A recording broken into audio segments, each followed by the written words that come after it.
Review of the 5 a.m. Club by Robin Sharma. Right. In today's video, we are going to be reviewing chapter 7 of this book. Chapter 7 is titled Preparation for a Transformation Begins in Paradise. Get ready to be transformed to this earthly paradise where you are going to experience greatness. You are going to experience a mindset shift. Yes, you are going to experience the beginning of a new life, as in you're going to start living your best life. Stephen Pressfield says, a child has no trouble believing the unbelievable, nor does the genius or the madman. It is only you and I, with our big brains and our tiny hearts, who doubt and overthink and hesitate. We complain that opportunities are not coming our ways. But then, the truth is that opportunities come every single day. But what do? We hesitate. We overthink. We doubt them. We drag our feet. We think that, oh, it is not real. Because the opportunity is not coming in the shape and form that you expect it to come. So you miss out. But a child will never behave like that. So if you want to experience greatness, if you want to experience true transformation, you have to be like a child. Have the heart of a child. Don't overthink anything. Do your due diligence. This does not excuse recklessness. It doesn't mean that you won't do your findings or your due diligence. It just means that once you do your due diligence, you move, you act. Right? So at this point, the entrepreneur and the artist are already at Mr. Riley's island in Mauritius, having come all the way down to his island to listen to this nugget, this profound insight that he was going to share with them about how to take charge of your money, how to own your money and elevate your life. And surprisingly, like we discussed yesterday, they found the spellbinder who had just spoken at the seminar that they attended. And the entrepreneur was telling the spellbinder about her business and the difficult time that she was going through in her business, how she wanted to take her own life just because some people became so jealous of her that she was doing so well in her business. So they thought that she had too much equity and they ganged up against her to take her business from her. But upon attending the seminar where the spellbinder was a speaker, she experienced hope again. She had a new set of ideology. She became inspired, and thankfully she met with the homeless man who now invited her and the artist to his island. So you're going to be hearing some profound words from this book. I'm just going to be dishing them out straight from the book. I really want you to listen. I really want you to have an open mind. The spellbinder says that you are changing your life by starting the process of bringing application to my insights and methods. So many of us, we attend seminars and conferences. We read books like this, but what do we do with the knowledge? What do we do with the insights that we gain from the book? Nothing. We just hear them, we get excited, we get motivated. But it is when you apply those wisdom or the knowledge that you truly begin to change your life. It is not by reading or by attending seminars and conferences. It is an application that you find change. Many people chat a good game. They tell you all the ambitions they are going to get done and all the aspirations that they plan to deliver on. But what happens? They are frightened to live the way they operated yesterday. They are scared of a change. They are married to the complacency of the ordinary and wedded to the shackles of conformity, while resisting all opportunity for growth, for evolution, for personal elevation. So many good souls amongst us are just so scared that they refuse the call on their lives to go out into the blue ocean of possibility, where mastery, the dignity of bravery, and the authenticity of audacity awaits them. I hope you are not one of them. Don't be scared to step out. If you are waiting until you have everything fully figured out, you may have to wait forever. Nobody can have everything fully figured out except God. So what do? You move in faith. You do your calculation. Do your research, your due diligence, but don't be scared. Fear is not real. Somebody defines fear as false evidence appearing real. It is false. It is not real at all. So you are one in a tiny minority of people alive today willing to do what it takes to become a better leader, a better producer, a better human being. Transformation is not easy. I'm sure we all agree to that. Transformation is not easy. Yet, the life of the caterpillar must end for the glory of the butterfly to shine. The old you must die before the best you can be done. If you want to remain in your comfort zone, then you are not ready for transformation. You are not ready for a change. It is never easy. I heard the story of the eagle. Yeah, I think it's the eagle. That anytime the eagle is becoming old and weak, it will take itself far to a mountain. It will go to the top of that mountain, far away. It's going to leave its family and all the acquaintances behind, and it will go there and it will start using its beak, to pluck out all its feathers, the old feathers and everything. It's a painful experience. It's going to stay there for a long time to pluck out all the old feathers that it's making it weak and all of that. And then when it's done doing that, when it's done going through that pain, self-inflicted pain, but necessary pain, new feathers begin to grow again. New feathers, it's going to stay there. It's not in a hurry to go back. It's going to stay there alone because the cycle must be complete. The process must be complete if it does not want its efforts to be in vain. And when new feathers are grown, then it becomes young and strong and powerful again. Then it can now fly to go and meet the remaining eagles, go back to its family. Joy, please, can you excuse me? Right. So pain is not something that anybody wants, but it is inevitable. If you want to move to the next level, the old you must die before the best you can be born. You are so smart not to wait until you have ideal conditions to step up to a work world and private life of stainless excellence. Great power is unleashed with a simple start. You just need to start. You need to begin. That is the secret of heroes. There is a force within you that is waiting to be unlocked. But many people are too scared. Well, it is understandable. This is not to judge anyone. Even me, I'm sometimes scared. But we just have to be truthful to ourselves. If we are not scared, then it means that it is not extraordinary. Imagine that everybody is just finding it easy. And greatness is not common like that. If it is common, it's not greatness. If it is greatness, it's not common. It takes only the people who are ready to go the extra mile to become great. You have to be committed to that life where you begin to win. It takes a lot of commitment. It takes a lot of willpower, a lot of confidence, a lot of brilliance. And a year from now, you'll be so happy that you began today. It is not about when you're starting, but the main problem is not starting at all. It's not even about how you start, but just start. In fact, if you don't start, you don't even know what lies ahead. You don't even know what lies on the way. Like a man that said to himself that he needed to lose weight before he could start running. Have you heard of that before? Somebody wants to lose weight before he starts running. Is it not a joke? You have to start running to lose weight. It can be likened to a startup that waits for full funding. Oh, I don't have money for my business. And then you keep waiting until you have the money to take a shop, to stock up the shop, to do everything. I tell a lot of people, if you want to start a business, start by taking your goods to the people who need them. But some people will spend all their money. They will take an expensive shop, stock up the house. The shop is inside one lungu. The people that are supposed to patronize them don't even know that they exist there. So of what use is that if people don't know that you have such fantastic products? So it is not about the physical location. Start taking your goods to offices to build your awareness first. So sometimes what you even need to start is not money.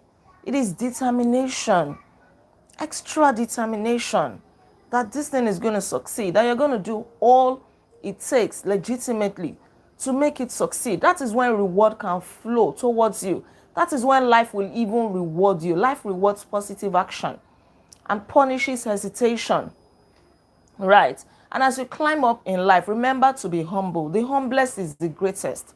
Pure leaders are so secure in their own skin. Their main mission is the elevation of others. And there is a big difference between real power and fake power. In our world today, so many people are going around with fake power. What people see on the outside, oh, he has money, he has cars, he lives in a mansion, he's popular. All those are fake powers. The real power is inside you. You need to unlock it.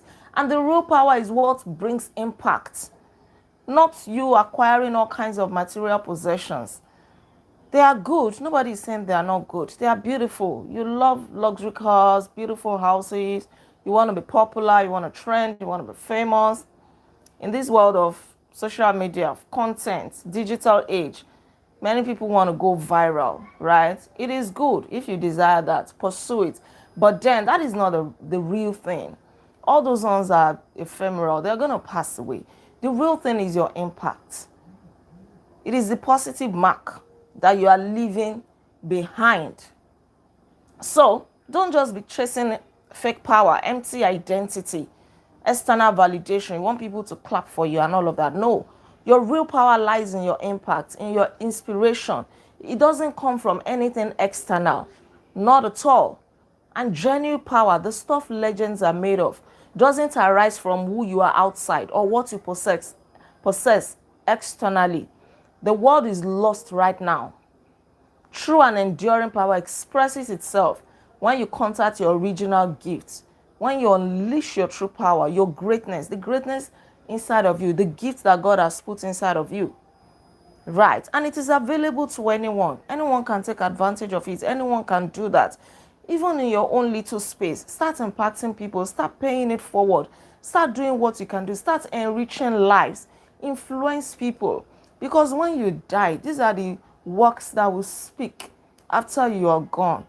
Your cars and your houses and your mansions and your blings and your gold and silver, diamond and all of that, as beautiful as they are just dead with you the moment you're gone. Strangers may even come and pack them and use them in the way that you would not appreciate. But then there's nothing you can do. But you know what? We keep speaking. The lives that you have impacted positively. Right. Mahatma Gandhi died having just about 10 possessions. So real people, great people, they are not after material possessions. Look at Mahatma Gandhi. He died with having just about 10 possessions, including his sandals, a watch, his eyeglasses, and a simple bowl to eat from. What about Mother Teresa? She was so prosperous at heart and rich with the authentic power to influence millions. Yet, she died in a tiny room containing almost no worldly goods. But anytime she had to travel, she would carry all her things in a white cloth bag. She lived a life of simplicity, but she's never forgotten today because of the impact that she made. Even the Bible says, the worth of a man does not consist in the abundance of things that he possesses. It is not about all of these material possessions. They are good. Nobody's saying they are not good. I love them too. But don't be blinded by them. Don't be carried away by them. Don't become too attached to them. Have them, but don't become too attached. Have the productivity, the self-discipline, the courage, the honesty and empathy and integrity as being able to lead your days on your own terms. These are values and virtues that matter. Don't become attached to anything. The artist asked, why do so many of the heroes of humanity have so little? And the spellbinder said, because they've reached a level of individual maturity that allow them to see the futility of spending their days chasing objects that count for nothing at the end. And they had cultivated their characters to such a degree that they no longer had the common need of most to fill the holes within them with distractions, attractions, escapes, and luxuries. They are not running after superficial appetite anymore. They are going after something that outlasts them. And they also realize that one of the primary aims of a wonderfully crafted life is contribution, impact, usefulness, helpfulness, what business builders might call unlocking stakeholder value. Well, Spellbinder told them at this point, because they asked him why he fell down at the seminar, and he said he was exhausted. He's just so passionate about going around helping people, raising leaders. So he's also telling them that you really need to rest. Rest is a good thing. No matter how busy you are, take time to rest. You never want to be the richest person in the graveyard. Once you are gone, the world will move on. People will move on. People may cry for maybe some hours, some days, some weeks. They will mourn your loss and all of that. But then they're going to move on. It is just life. So take good care of yourself. Find the time to rest. And then he revealed that he has been mentoring Mr. Riley, the homeless man, since he was 33 years old. Every pro athlete have peak performance coaches. Extraordinary business people have mentors. They have coaches. I hope you have one as well. Whether physical or virtual or whichever, you must have somebody that you admire, that you listen to, that directs you, guides you. Right. You can't just get to iconic alone. You cannot. He said he was starting out when they met, and he understood that the more one learns, the more one can achieve. Growth is the real sport that the best play every day. And education truly is inoculation against disruption. You have to become better and better. Rub shoulders with people. You rub shoulders. Pick people's brains, mingle with people who are going places, who inspire you, who motivate them.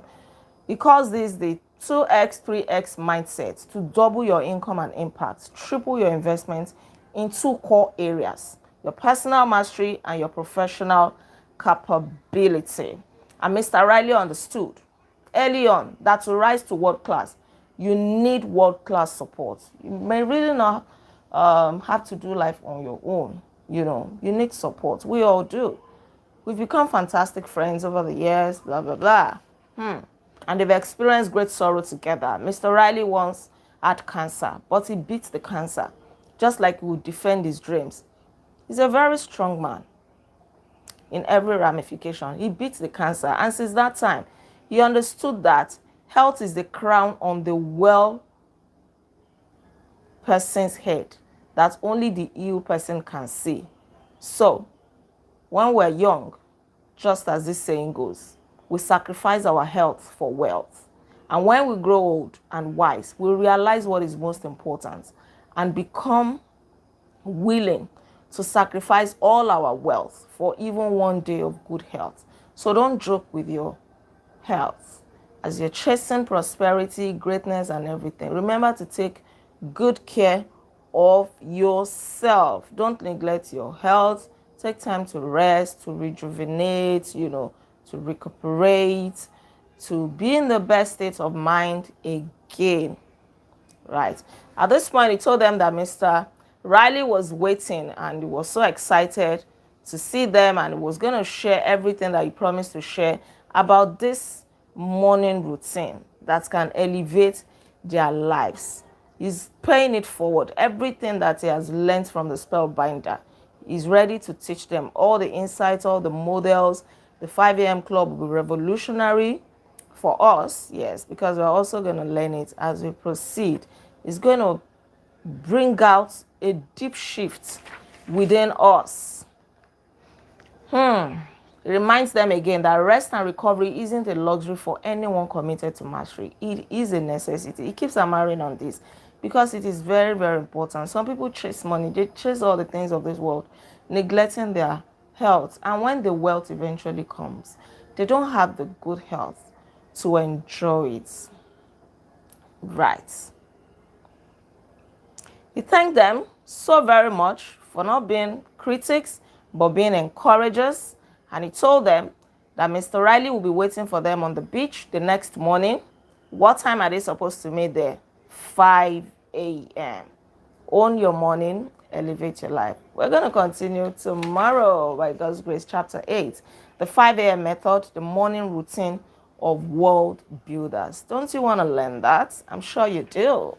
Thank you so much for joining me on this review tonight. Don't forget to like this video, share your comments with me, and please subscribe to this channel in case you are yet to subscribe. I remain Olaide Agbaje, also known as First Lady, and on this channel, I inspire you to live intentionally. I'll see you tomorrow by God's grace. Until then, be intentional. Bye-bye.